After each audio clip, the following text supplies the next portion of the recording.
Hello, welcome back. So in this video, we will continue to talk about logarithm function. First, the property of a logarithm function.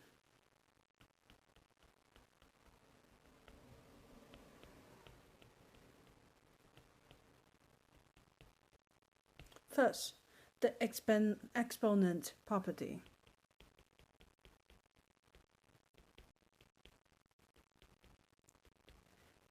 If a logarithm function has an exponent such as log base b a to the r, the exponent, we can put the r in front as the coefficient of the logarithm function.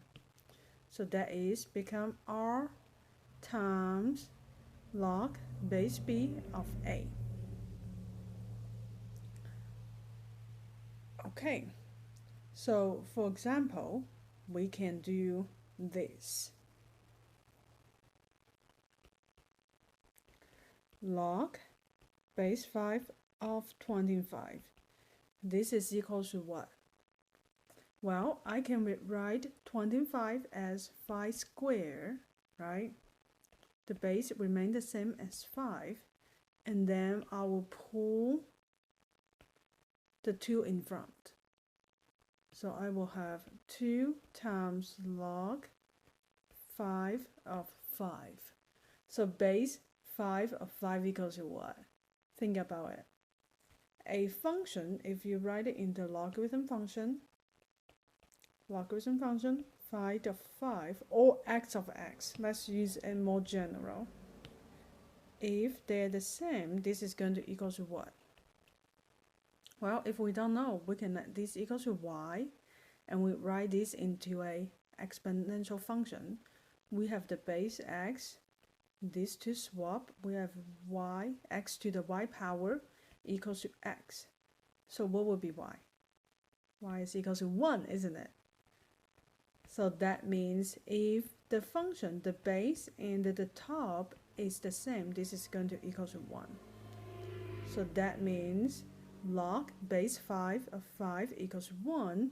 So that means this whole function equals to 2 times 1, which is 2. Another way is I want you to rewrite 4 times natural log of x using the exponents property for the logs.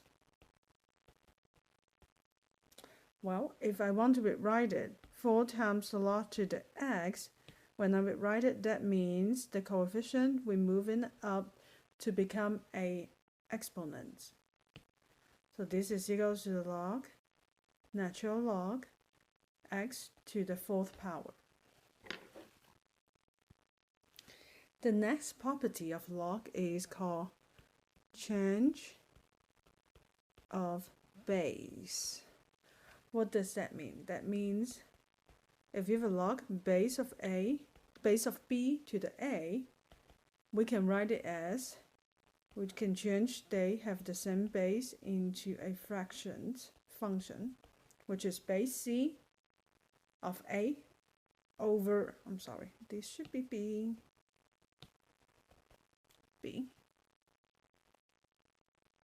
or as long as they have the same base, they can written in the form of a fraction, and on the top is going to be the denominator. No, on the top is going to be the numerator. On the bottom is going to be the numerator part, and the base has to be the same. So that means I can also write it as a natural log a over natural log of b. Or I can write it as a common log a over the common log b. Okay, that's the change of base. So these two is very powerful. So in calculator, some calculator that they will not let you put in the base. Unlike decimal, that you can put parenthesis and then the second parenthesis represent the base. So if I want you to calculate that, hey, log base of 4, base of 4 and to the 14, how do you calculate that? But in calculator, you cannot allow to put in the base. What you can do is, lots of calculators have the natural log and the common log. You can write it as the natural log or common log 14 over a common log to the 4, or use the natural log to find out what does that equals to. Let me show you on Google Calculator. On Google Calculator, you will have what? They have a log. Look, they won't let you to type in. They just have the common log or base log. Remember, they have to be the same. And now I use 14 to divide it by log of 4 is equals to 1.9.36. You can also use natural log. They should have the same answer. So if I use natural log divided by the natural log 4, look, it's 1.90367. They will exactly have the same answer. So this is the application of the change of base. So another property is going to be the sum of log property.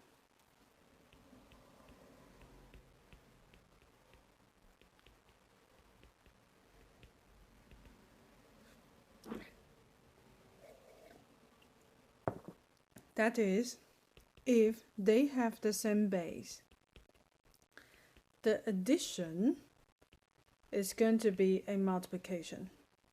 With the same base, this is equal to log base b a times c. But not the opposite. The opposite doesn't work, which means if you have this multiply to the c, they cannot merge together by addition. This is wrong. It has to be from addition to multiplication. Similarly, the differences of the log population, the property,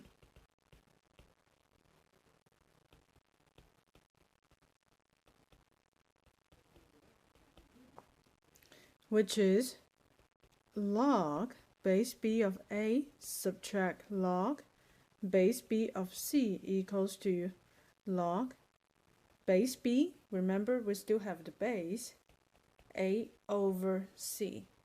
So in here, you need to pay attention to the base has to be same, otherwise they cannot merge together.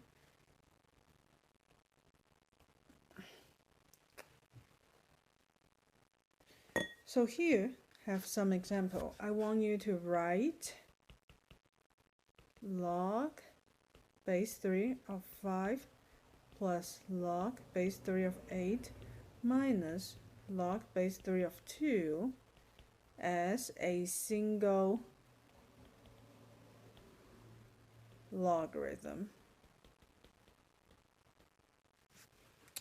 Okay.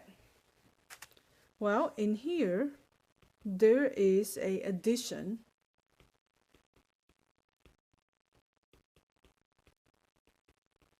Addition, I can write it as what? Multiplication, right? So to merge the first two terms, I multiply them and subtract log 3 of 2. When they multiply, I have a log base 3 to the 40, subtract log base 3 of 2. And then subtraction, when you're trying to merge subtraction together, you will need to become division. So that means I have a log 40 over 2.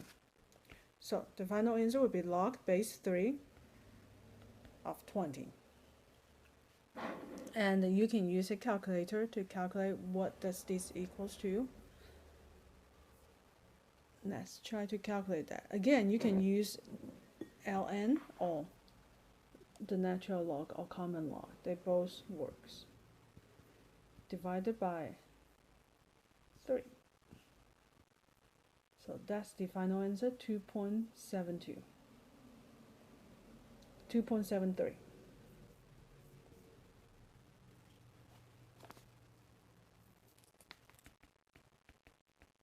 Again, since they ask you, you need to look at what do they ask. You can't just calculate it through calculator because they ask you, hey, to merge these into a single logarithm first. Okay. And then what about the opposite way? So I want you to rewrite the natural log x to the fourth y over 7 as a sum or difference of a log. Or expand, let's say expand this logarithm function.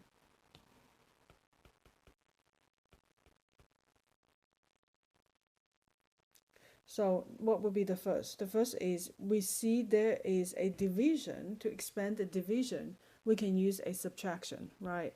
So I have a natural log s to the fourth times y minus ln to the 7. And then we see here, they have multiplication. We try to expand them. I have ln x to the fourth. If you want to expand a multiplication, you need to use addition. So I have a natural log of y, subtract natural log of 7. And then we also see a exponent. By exponent property, that means I can prove these in front of the logarithm function. So I have 4 times ln to the x plus ln to the y minus ln to the 7. That's the expansions. So on the top, we did a merge into a single logarithm. The second example is I show you how to expand them. And now let's try to use a logarithm function and the logarithm function property to solve log 50x plus 25 minus log x equals to 2. How do we solve that? Well, in order to rewrite these into exponential form, we need a single logarithm. So in this case, the first thing to do is you think about, hey, how can I merge these two together?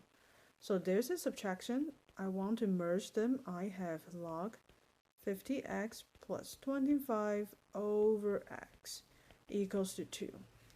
Okay, so to undo, now we can undo the exponent, the logarithm function by rewrite these into a logarithm function. So here doesn't have the base. That means the base is going to be the default 10. Okay, so when we rewrite it, we have the base 10 and swap these two. 10 squared equals to 50x plus 25 over x. Now we can simplify it. So I have 100 times 50x plus 25 over x. Undo the division, we need to multiply x on both sides. I have 100x equals to 50x plus 25. And then I subtract 50x on both sides. So I have 50x left. Equals to 25 and then divided by 50. So x is equals to 1/2. So we also need to check in this answer into the original equation that we can verify that there's no domain issues. And do you remember we talked about that the domain of the function is you want this part greater than 0. This part greater than 0. So that means you need to substitute x equals to 1/2 into either one of these parts to make sure that hey, they both greater than 0. All right, let's try to do another one. Log